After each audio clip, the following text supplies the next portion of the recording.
Les modèles de communication datent des années 50 et sont utilisés pour décrire et analyser le comportement des individus. Aujourd'hui, on va se concentrer sur le modèle de Shannon, Weaver, Wiener, ainsi que sur le linguiste Jacobson. Le modèle de Shannon-Weaver a été le premier à présenter les différents éléments de la communication, et c'est sur lui que vont se baser d'autres théories plus modernes. Présentés sous forme de schéma, les modèles de Shannon et Weaver est composé d'abord d'une source, qui est le point de départ de l'information, puis d'un émetteur qui sert à coder et transmettre leur signal, puis ce même signal passe par un canal et va être décodé par le récepteur. Le message pourra alors ensuite être transmis au destinataire. Les deux chercheurs mettent aussi en avant les problèmes liés au bruit, c'est-à-dire les éléments qui empêchent le message d'être transmis ou reçu convenablement. Ça peut aussi bien être dû à un réseau trop faible à cause de l'orage, comme ça peut être dû au destinataire qui n'écoute pas et qui ne reçoit donc pas l'information convenablement. A noter que dans ce modèle, l'information est transmise de manière unilatérale, c'est-à-dire qu'elle va d'un point A à un point B. Par ailleurs, Norbert Wiener introduisait dans un autre modèle, cette fois-ci plus simple, la notion de feedback.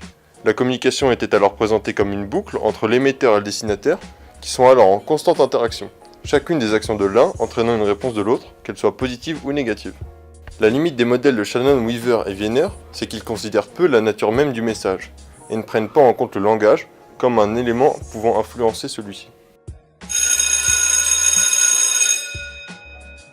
L'approche de Jacobson, elle, se base sur les échanges verbaux.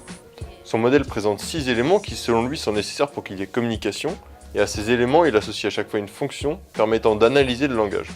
L'intérêt, c'est qu'il rompt avec une vision très mécanique de la communication et démontre qu'elle implique en réalité de nombreux facteurs pouvant influencer le message.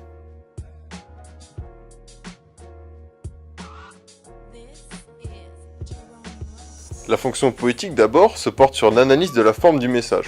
Pourquoi choisir un mot plutôt qu'un autre? Pourquoi une phrase sonne-t-elle mieux dans un ordre plutôt que dans un autre? C'est ce qu'on appelle l'euphonie.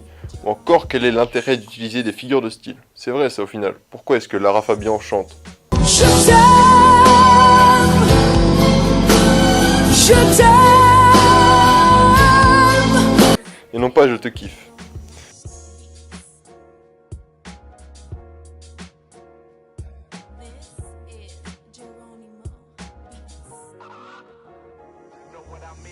La fonction expressive, quant à elle, sert à informer des sentiments de l'émotion actuelle ou bien des pensées de l'émetteur. Ça relève souvent d'interjections, d'exclamations ou bien de l'intonation de celui qui parle. Par exemple, dans cette scène mythique de Star Wars, « Je suis ton père. »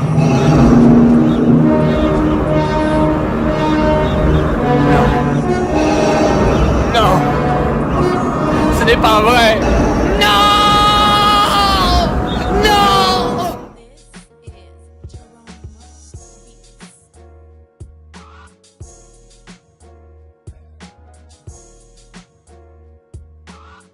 la fonction conative, quant à elle, est associée au récepteur et sert à faire agir par un ordre ou un conseil, comme dans l'exemple suivant.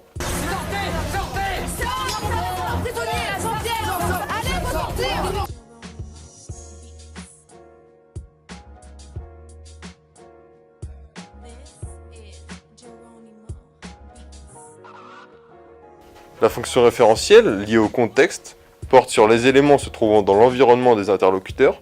Elle oriente la conversation vers un sujet dont l'émetteur parle et qui correspond à ce qu'on appelle le référent.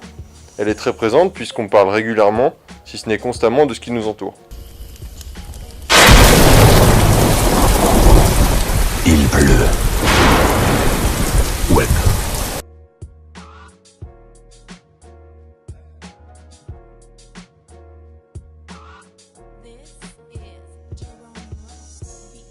La fonction fatigue est relative au canal de communication qui relie les individus.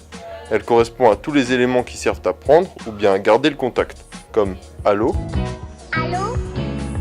Écoute. ou « Est-ce que tu m'entends » par exemple. Est-ce que tu m'entends? Eh oh!